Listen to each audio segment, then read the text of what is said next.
Good afternoon, fellow doctorants, and to our beloved Professor, Dr. Nina G. Matiliano. For my assigned topic in PE 614 is all about the new physical education and the changing nature of physical education. To provide healthy lifestyle education, a quality program of physical education must be a core requirement in all school and central component in a comprehensive school health program. Our first step might be consider ways to increase curriculum time devoted to physical education.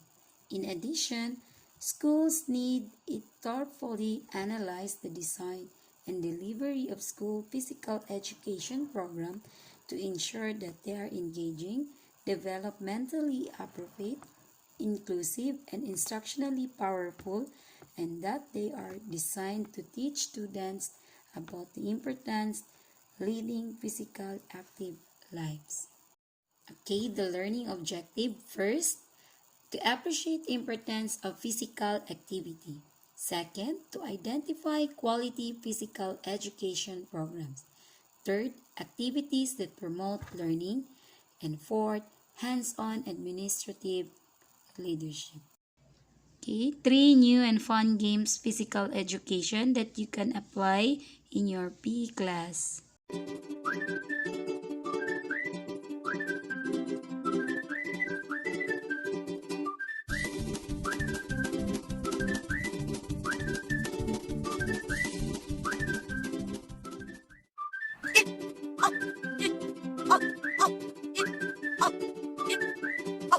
For the words of wisdom, change is the end result of all true learning. Changes often occur suddenly and unexpectedly. Perhaps some people, these changes in the new normal are easy, while others find it extremely difficult. Okay, discussion proper for my first report, the new physical education. So there are 4 subtopics. The first subtopic is the importance of physical activity. One of the most emphatic recommendations in report from numerous federal and health promotion agencies is to increase the level of physical activity among children and youth. So children and youth need at least 30 to 60 minutes to accumulated physical activity in all of most days. More than 60 minutes and up to several hours of appropriate physical activities is optimal. Second, quality education program. So these are the essential in helping students to gain competence and confidence in variety of movement forms such as sports, dance, recreational activities, and fitness activities.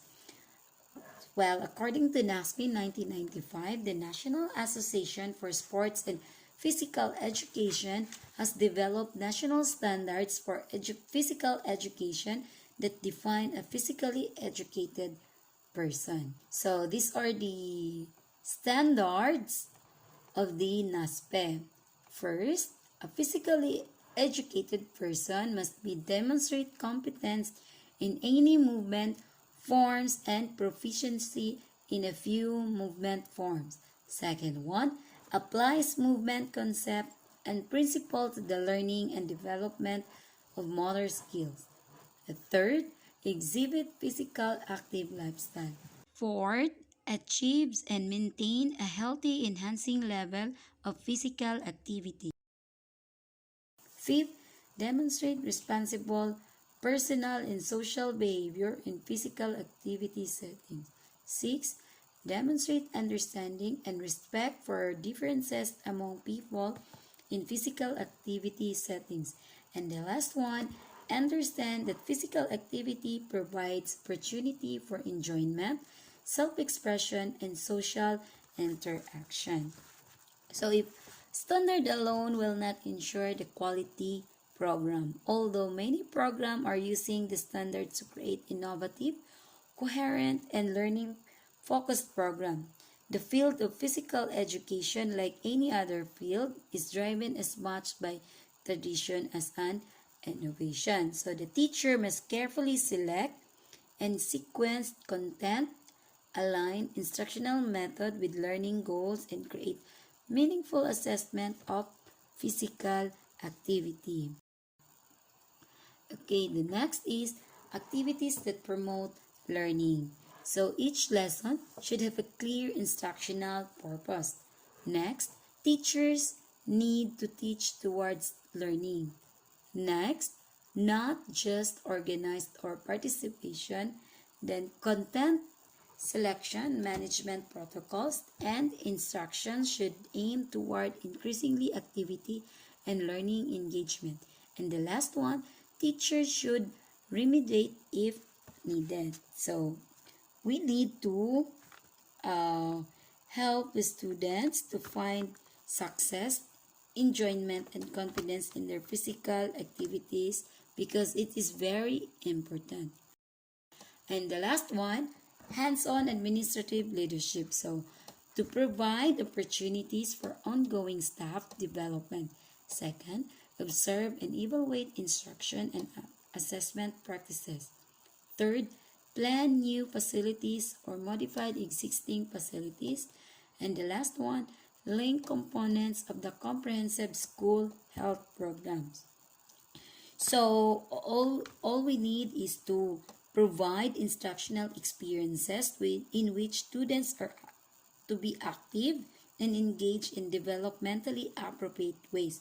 So we need also to embed the life skills of decision making, goal setting, problem solving, self-assessment, and health advocacy in our lesson. So remember, assessment must ask students to demonstrate important learning outcomes. For the second topic, the changing nature of physical education. Before, the old PE required uniforms, in exercise in straight, running laps for punishment, choosing sides to play traditional games, and last one, little or no organized teaching. So, way back during my elementary days, as I remember, our PE teacher will just let play outside. So we and me also as a student think that physical education subject is just for our free time because sometimes we use our PE for dance practice, making our projects, and what else? So now, physical education. Okay, now for the new physical education, since we are still in the pandemic, during my performance, I will just let my students wear casual dress code as long as they wear a rubber shoes. Then, learning station, of course, we apply the online learning class. The third, success of all ability levels. And the last one, innovative games program, just like yoga, rock climbing, martial arts, and frisbee. According to Pangrazi and Darst, physical education misconduct is a dragon that rears its ugly head for various reasons, and it is extremely thought to slay. What is physical education? Okay, you can remember the definition. Physical education is an integral part of a total education process and has its aim to develop the four aspects. First one is the physical, mental, social, and emotionally fit citizen through the medium of physical activities and that have been selected and planned to achieve specific outcomes. Social skills and positive self-concept. These are the participation, cooperation, competition, tolerance, and a positive feedback. For the implications of my report, the ultimate measure of success in physical education is the number of students who participate in physical activities such as exercise, sports, dance, and outdoor adventures activities through their lives. Next, We need to focus on what matters most in physical education, helping our students gain more knowledge and skills and behavior that will help them to love and to be active. Synthesis of my topic according to Corben and Pangrazi 1998 that helping children and youth find success, enjoyment, and confidence in their physical activities is very important. So we need to provide instructional experiences in which students are active and engaged in developmentally appropriate ways. We need to embed the life skills of decision making, goal settings, problem solving, self-assessment, and health advocacy in our lesson.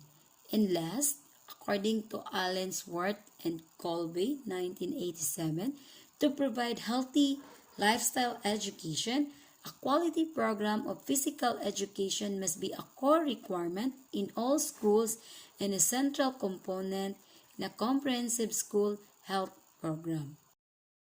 References of my topic. Okay, that would be all.